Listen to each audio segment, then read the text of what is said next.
பெருமாள் கூப்பிட்டு சொன்னாராம், நீ ஒருத்தனுக்கு ஆயுசு முடிஞ்சு போனா நரகத்துக்கு கூட்டிட்டு போற, போ, நான் வேணாங்கல்ல. ஆனா என்ன அடியவர்களா இருந்தால் உனக்கு ஜூரிஸ்டிக்ஷன் இல்லை, அதை எங்களை கேட்டுதான் செய்யணும்னே அப்படின்னு சொன்னாராம்.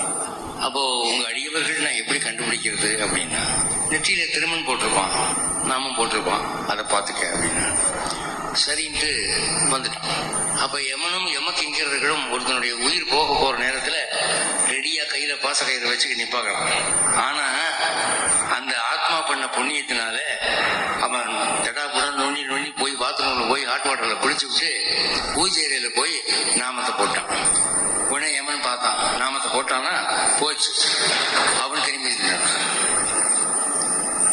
அப்போ இந்த உலகத்துல ஏமாற்றுதல் அப்படிங்கிறதுக்கு நாமத்தை போட்டான் அப்படின்னு ஒரு வழக்கம் ஏற்பட்டுச்சு.